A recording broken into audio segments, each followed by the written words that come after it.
Welcome to Zoe Stories. My mother boss feminized me.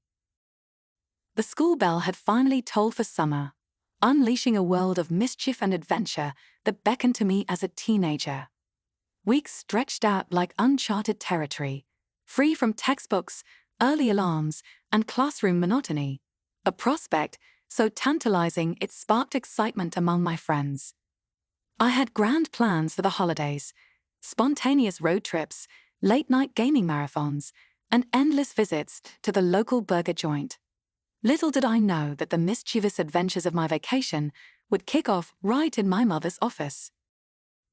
My mother was a dedicated professional in the corporate world, where her days revolved around a never-ending loop of meetings, emails, and deadlines. It was a realm I struggled to understand, yet her commitment was clear in the admiration she received from her colleagues.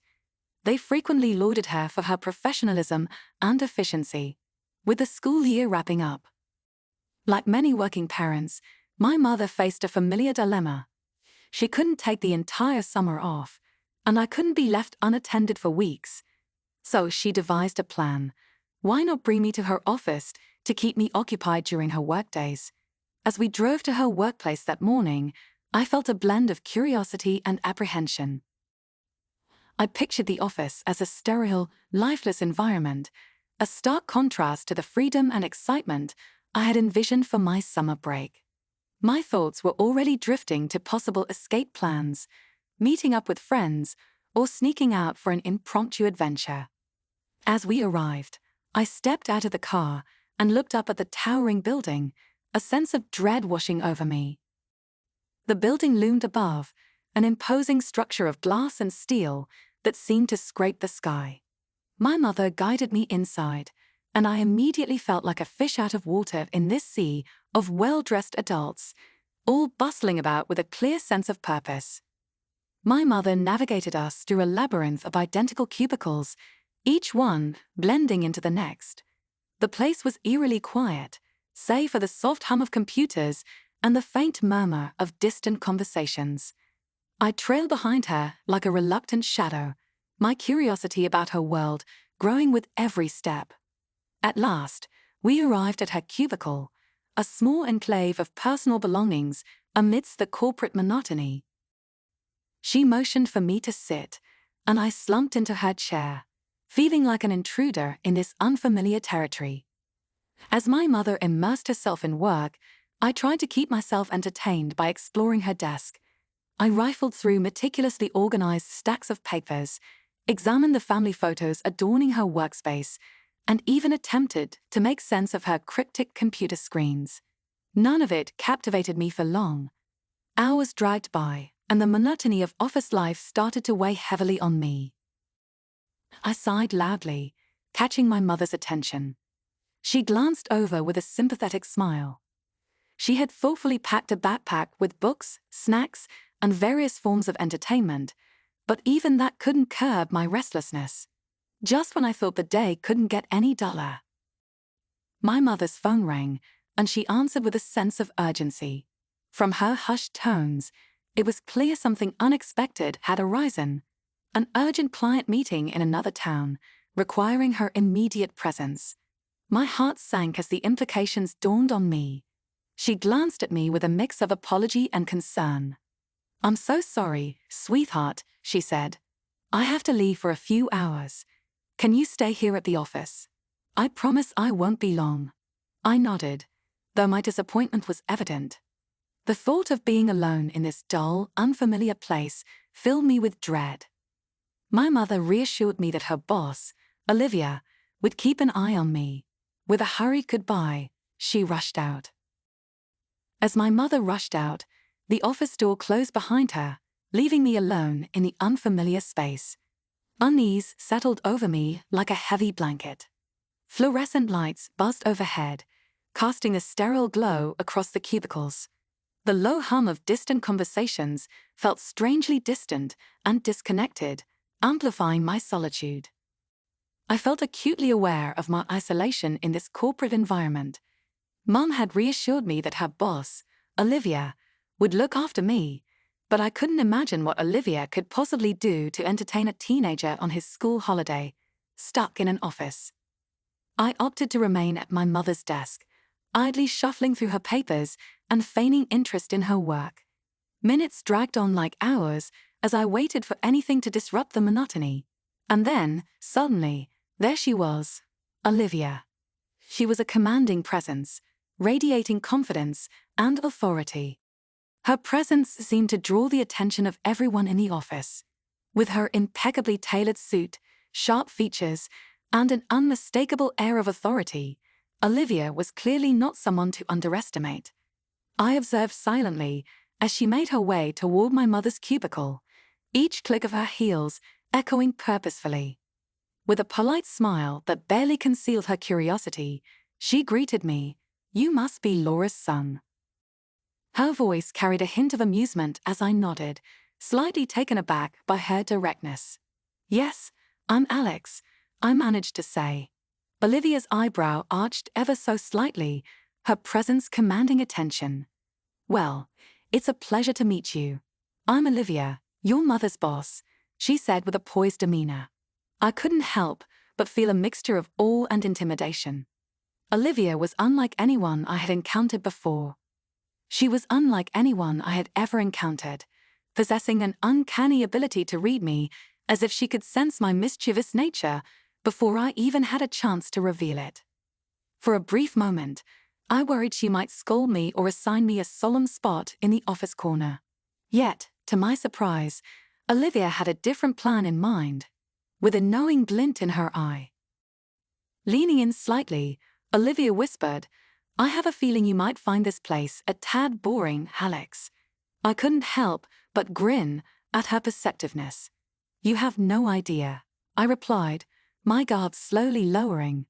Olivia's lips curled into a sleazy smile. "Well, how about we make a deal?" she suggested.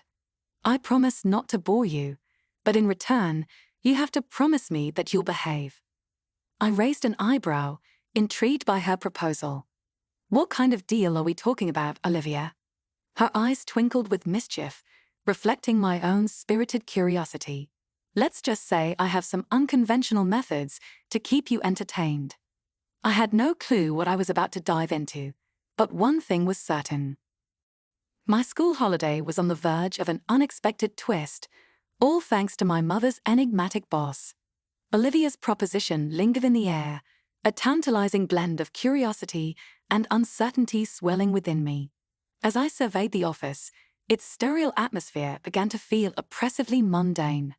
Boredom and the promise of adventure tugged at me in equal measure, with a mischievous glint in her eye. Olivia leaned in, her voice a conspiratorial whisper. "Alex, it's just another day at the office, but it doesn't have to be dull. How about a little experiment?" The word experiment immediately caught my attention, and I leaned in closer, my curiosity overpowering me. "What kind of experiment?" I asked, intrigued. Olivia smiled, clearly relishing the intrigue she had sparked. She was building up to something. "How about we see if a change of attire can transform your perspective on work?" I furrowed my brow, not quite grasping where she was heading with this suggestion. With a theatrical flourish, Olivia rose from her seat and circled my mother's desk. "You see, Alex," she continued, "I couldn't help but notice that your outfit isn't exactly professional." I glanced down at my jeans and graphic tee, suddenly feeling self-conscious about my casual attire. "Well, it's just a day at the office. Why dress up?" I questioned. Olivia's response was swift and unexpected. "Because, Alex, appearances can have a profound impact on our mindset. Sometimes changing the exterior can lead to an interior transformation." Before I could protest, Olivia reached into her sleek black bag and pulled out an outfit. It was a stylish and feminine ensemble, utterly contrasting with the corporate environment around us. Olivia laid the clothes out on my mother's desk, her expression daring me to accept her challenge. I hesitated, caught between reluctance and curiosity. "You want me to wear that?" Olivia nodded, her gaze locked onto mine with unwavering intensity.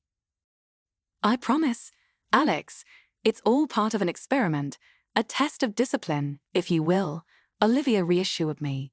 I bit my lip, torn between the audacious proposal and the fear of my mother's reaction. Yet, Olivia's persuasive charm proved impossible to resist. All right, I finally agreed, but just for today. Olivia then ushered me into her private office. Entering Olivia's office felt like stepping into uncharted territory. She handed me a blonde wig, its silky strands cascading like a waterfall. I studied it for a moment, contemplating the significance of this unexpected addition to my outfit. The wig's color was strikingly beautiful, and its softness undeniable. I turned to Olivia, who observed my every move with a knowing smile. I can't believe I'm doing this, I muttered to myself. She chuckled softly, her confidence unwavering. Alex, sometimes stepping out of our comfort zones can lead to unexpected discoveries. Think of this as a little adventure. Her words have a strangely soothing effect, and I started to realize there was more to this than initially met the eye. With a deep breath, I chose to place my trust in Olivia and the mysterious journey she was guiding me through. As I slipped into the lavender skirt and blouse, a curious sense of liberation swept over me. It felt like shedding a layer of my usual self and stepping into someone new, someone unafraid to embrace the unfamiliar. Once dressed, Olivia handed me a pair of sleek black ballet flats.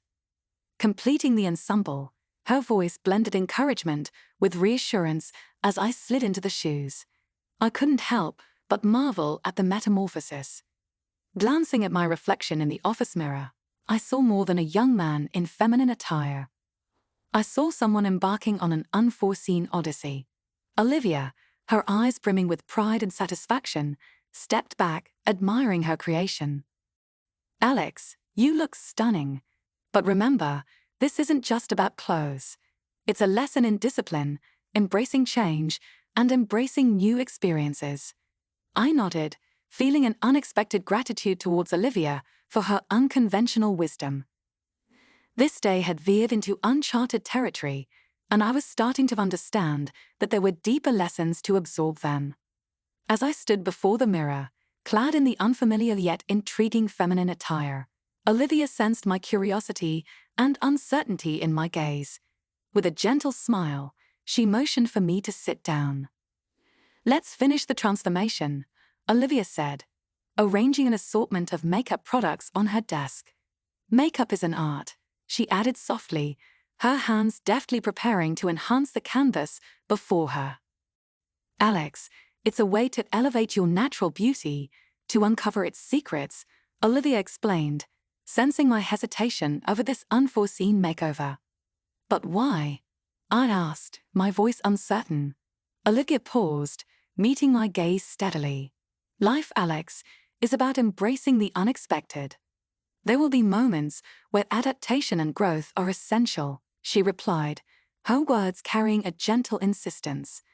"Consider this a lesson in flexibility, in broadening your horizons," she continued, her guidance tender yet firm. Olivia started applying makeup to my face, explaining each step with meticulous care. As I watched my reflection transform under her expert touch, I marveled at the power of makeup. It wasn't merely about colors and pigments, it was an art of self-expression, a way to accentuate one's unique beauty. For the first time, I was part of this transformative process. Olivia's expertise and patience were evident as she taught me the subtleties of foundation, the enchantment of eyeshadow, and the elegance of lipstick. Her lessons transcended the technical details, imparting a deeper understanding of beauty and self-expression. Olivia shared the artistry behind each brushstroke, explaining with passion and precision. When the final touches were complete, she stepped back, giving me space to absorb my new appearance. I barely recognized the person reflected in the mirror, a blend of awe and confusion swirling in my mind. Olivia, clearly satisfied with her work, offered a warm smile. "You look lovely, Alex," she said, using my birth name. "But today, remember, you are Alice." Alice was the name Olivia had chosen for the feminine persona I adopted for the day. It felt different yet fitting, like a name I had never known, but always belonged to. As we left Olivia's office and stepped back into the corporate world, I noticed a shift in dynamics. People who had once passed me by with indifference now glanced in my direction with curiosity. The transformation, it seemed, had not gone unnoticed. Thank you for joining us on another captivating journey through Zoe's stories. Remember to hit that subscribe button and turn on notifications so you never miss a tale. Until next time, keep exploring, keep imagining, and keep believing in the magic of storytelling. See you in the next chapter.